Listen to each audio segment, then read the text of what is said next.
ఏంటి బాబాయ్ పొద్దు పొద్దున ఎలా వచ్చారు? అదే ఈశ్వరా, రైతు కూలీల విషయం. అవును బాబాయ్, ఈ విషయం పెద్దది కాకుండానే ఇక్కడే తుంచేయాలి. ఊళ్ళో అందరి సమస్య అదే ఈశ్వరా. వాళ్ళు సరిగ్గా సమయం చూసి కూలీ రేట్లు పెంచమంటున్నారు. ఒక 5-10 అయితే మనకు పెద్దగా బాధ ఉండేది కాదు. ఏకంగా 50 రూపాయలు పెంచమంటున్నారు. ఇక మనకు మిగిలేదేంటన్నా?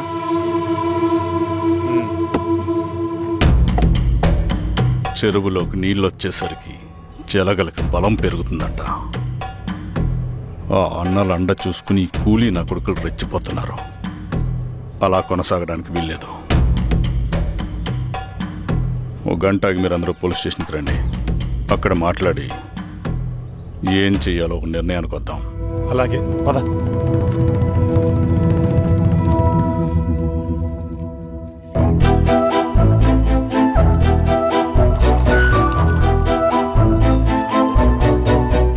బాబు సార్, స్టేషన్కి ఓ 10 టీలు త్వరగా పంపించు. Okay sir. Okay sir.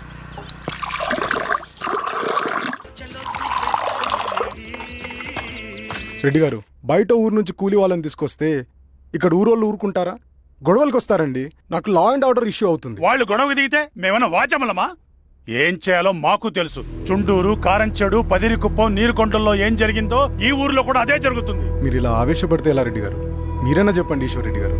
ఏం చెప్పమంటావు గిరిధర్? వాళ్ళు ప్రతి సంవత్సరం ఇలా పెంచుకుంటూ పోతూ ఉన్నారు. ఈ సంవత్సరం 50, వచ్చే సంవత్సరం ఎంతని ఎవరికని వాళ్ళు అడిగిందంతా ఇచ్చుకుంటూ పోతూ ఉండాలా మేము? వచ్చే సంవత్సరం పెంచర్లేండి సార్.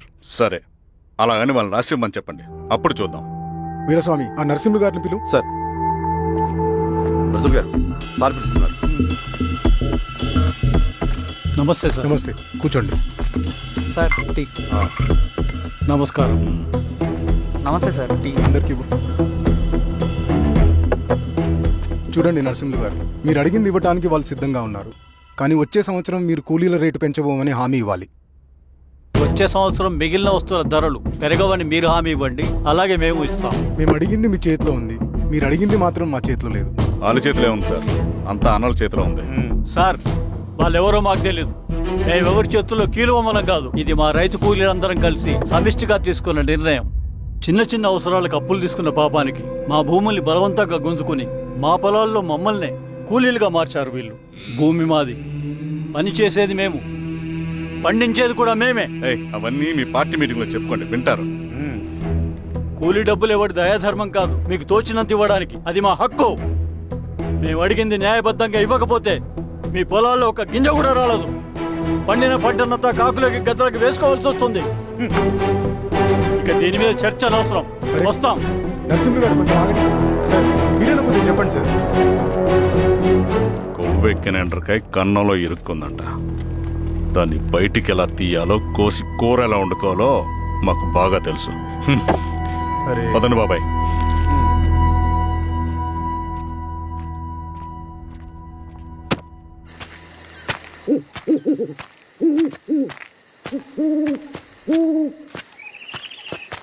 లాల్ సలాం కామ్రేడ్. లాల్ సలాం. ఇంత పొద్దున లేచారంటన్నా? విప్లవకారుల జీవితాలు ఇంతే కదా రవి. 15 ఏళ్ళుగా ఇదే జీవితమే కదా బతుకుతున్నాను. ఎటువైపు నుంచి ఎవడొచ్చి అటాక్ చేస్తాడో తెలీదు. పరిగెడుతూనే ఉండాలి.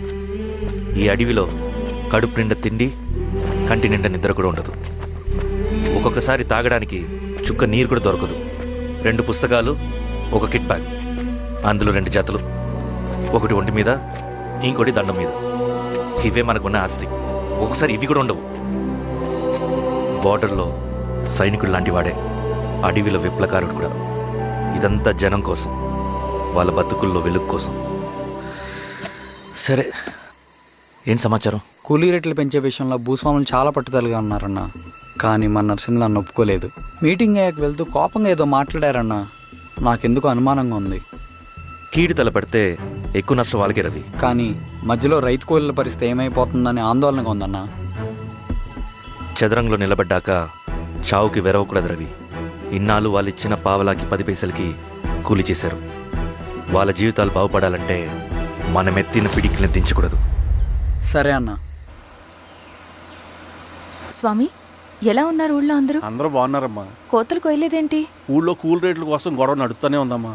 అడిగినంత ఇవ్వాల్సిందేనని కూలీలు, నచ్చినంత ఇస్తామని రైతులు. ఎవరు రేటు తేగట్లేదమ్మా. ఈ ఇష్యూలో అన్నలు ఇన్వాల్వ్ అయ్యారా? వాళ్ళు వెనక లేకుంటే ఈ కూలి చేసుకునే వాళ్ళకి ఎక్కడి నుంచి వచ్చినాయి అమ్మా ఎన్ని గుండ్లు? ఇచ్చింది పుచ్చుకుంటమే తప్ప ఏనాడన్నా ఇంత కావాలని అడిగారు వీళ్ళు. పోనీలే, ఇన్నాళ్ళకైనా వాళ్ళకేం కావాలో నోరు తెరిచి అడగగలుగుతున్నారు. సంతోషమేగా. తీసుకుని ఇక మీదటైనా జాగ్రత్తగా ఉంటుంది.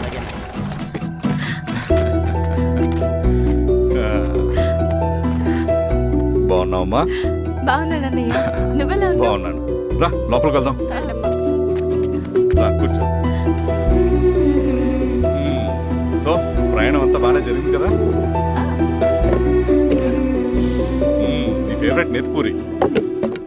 రా వడ్డిస్తారా? ప్లేట్ తిప్పు. నాకొద్దన్నయ్య, నాకు మంచి కాఫీ తాగాలని ఉంది. అమ్మో, నీకు నచ్చినట్టు కాఫీ చేయాలంటే ఆ దేవుడి దిగి రావాలి తల్లి.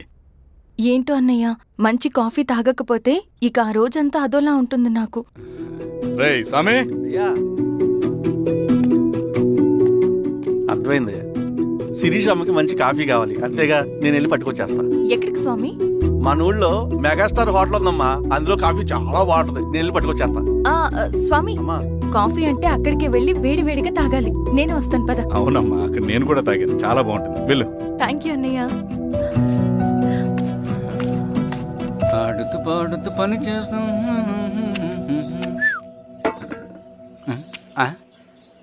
ఏంది మీ పిల్లగాడికా? అవును.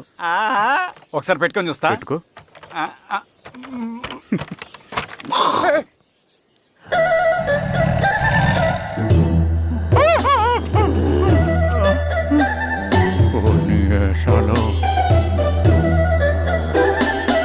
బట్టలు అంటే బట్టలు లేకుండా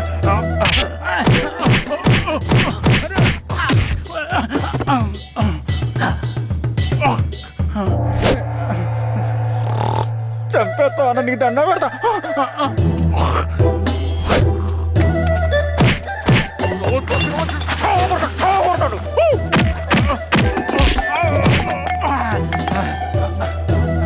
నేనన్నా బొట్టుని ఏందన్నా నాకు చంపుతా ఏంది?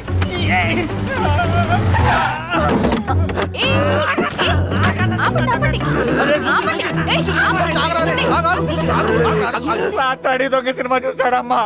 పొద్దున్న నేను పొలాన్ని కొంచెం చంపేస్తాడమ్మా. మేడం మంచి కాఫీ పెట్టు. మేడమా? అయితే మేడంకి స్పెషల్ కాఫీయా? ఓకే అమ్మా, ఆడికి చిరంజీవి ఇచ్చి. పిచ్చా? కాదమ్మా, ఫ్యాను. రండమ్మా కాఫీ తాదు కానీ. కూర్చోండి అమ్మా. ఏంటి స్వామి ఇతను? చాలా మంచోడమ్మా, మెగాస్టార్ సినిమాలు చూసిన వాళ్ళు అయిపోతాడు. స్వామి, అమ్మా ఈ కాఫీ నేను ఎక్కడో తాగాను. మేడంకి స్పెషల్ కాఫీయా? ఏయ్, చూచి. పద. మందులు రాసుకో చూచి. Thank you. పద, కూర్చో.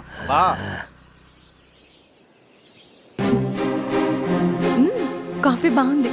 ఎవరు చేశారు? మా రవణ పెట్టాడమ్మా. రవి? ఎవరు రమ్మన? రవణ మేడం పిలుస్తున్నారు.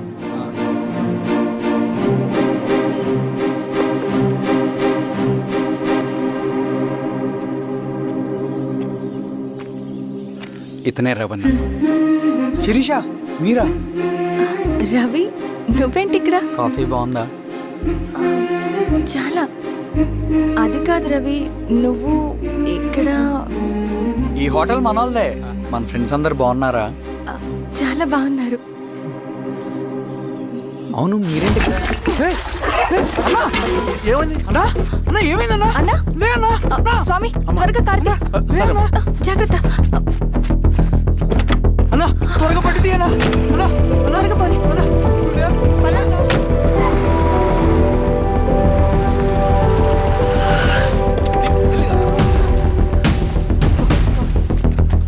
డాక్టర్. Doctor, doctor! ఏమైంది? డాక్టర్ త్వరగా చూడండి డాక్టర్. లోపల తీసుకురండి.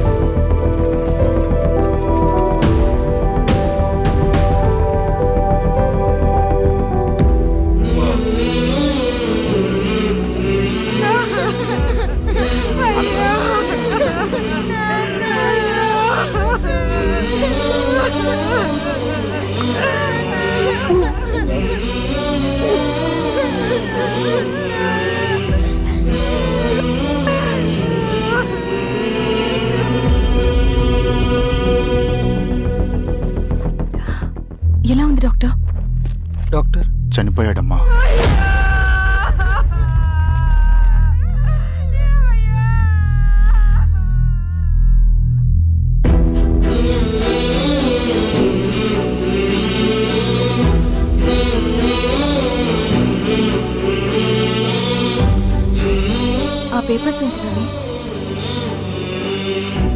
అతని భూమికి సంబంధించిన పేపర్స్. 1 సంవత్సరం నుంచి ఈ పేపర్స్ పట్టుకుని ప్రతిరోజు ఎంఆర్ ఆఫీస్ చుట్టూ తిరిగేవాడు. భూమిని తాకట్టు పెట్టి అప్పు తీసుకున్న పాపానికి టైంకి వడ్డీ కట్టలేదని అప్పిచ్చిన ఆ దొర ఎంఆర్ఓ ఆఫీస్లో లంచం ఇచ్చి భూమిని తన పేరు మీద రాయించుకున్నాడు. ఈ ఎంఆర్ఓ ఆఫీస్లో ఎవరు నిజాయితీగా పనిచేయట్లేదండి. చెట్టు కట్టి నరకాలు ఒక్కొక్కడిని. నరికేయడమేంటి రవి? నువ్వు కాగితం మీద ఒక బొమ్మ గీస్తావు, ఒక చోట సరిగ్గా రాదు, ఏం చేస్తావు?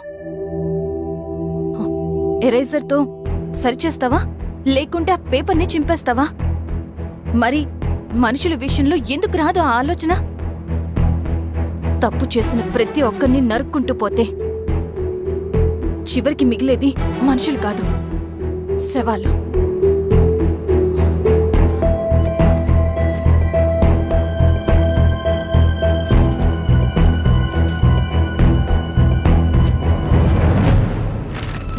పద రవి, రా.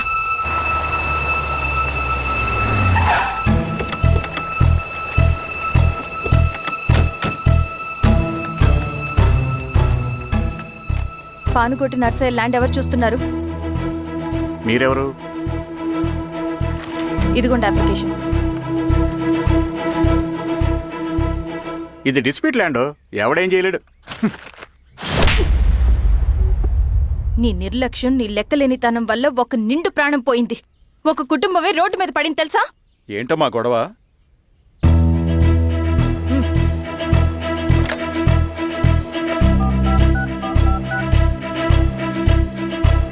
Hello sir.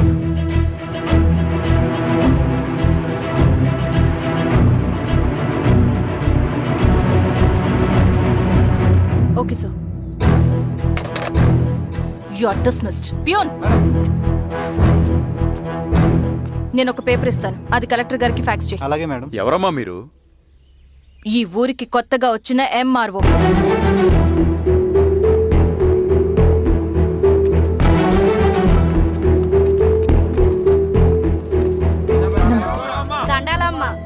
మీ పరిస్థితులు నాకు తెలుసు.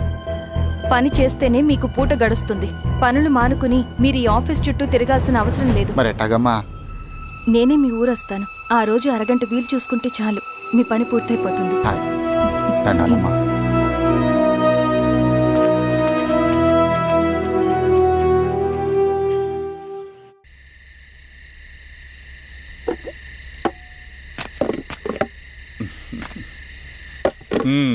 ఎంఆర్ఓ గారు ఏంటి ఛార్జ్ తీసుకున్న మొదటి రోజే ఆఫీస్లో మీ పవర్ చూపించారట?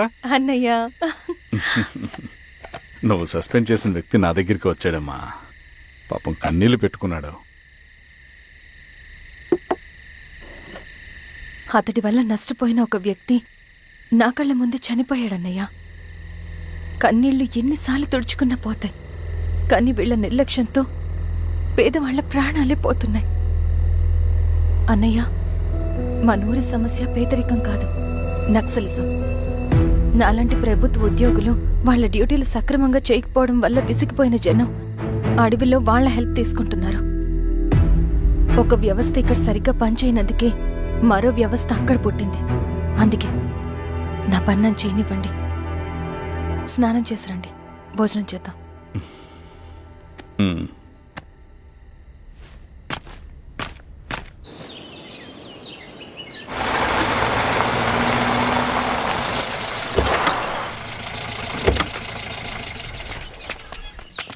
నమస్కారం అమ్మా.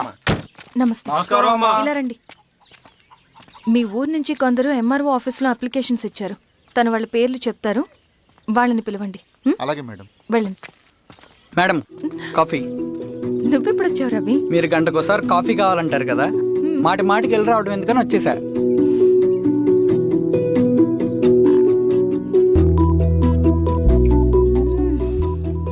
రవి, ఈ కాఫీ కోసమైనా నేను పెళ్లి చేసుకోవచ్చు. అదేంటి అలా అనేసారు? That's a compliment. భలే వారండి బాబు. దండాలమ్మా. నమస్తే. ఇలా ఇవ్వండి. చెప్పండి మీ సమస్యలేంటో. పేరు తలుపుల వీరాంజనేయులు. ఉన్నది 3 ఎకరాల పొలం. చెన్నుపాటి ధనుంజయరావు అనే మహానుభావుడు అందులో 2.5 ఎకరాల భూమిని తన పేరు మీద రాయించుకున్నాడు. అడిగితే నీ దిక్కున్న చోటు చెప్పుకోమన్నాడు. దిక్కులేనాడు కాబట్టి అరెకరం భూమి మీదే పెద్ద కుటుంబాన్ని నెట్టుకొస్తున్నాడు. అవునమ్మగారు, ఆ పొలం ఎలాగైనా తిరిగి ఇప్పించేయండి అమ్మగారు. ఆ పొలం కోసం 3 సంవత్సరాల నుంచి తిరుగుతున్నాను అమ్మగారు. వీరబాబు, వీళ్ళందరి దగ్గర కలెక్ట్ చేసుకో. మేడం, దాదాపుగా ఇక్కడ ఉన్న వాళ్ళందరి పరిస్థితులు ఇవే. వీళ్ళ సమస్యలు పరిష్కారం కావాలంటే మాట్లాడాల్సింది వీళ్ళతో కాదు మేడం, మన ఊరి పెద్ద మనుషులతో. ఆహా.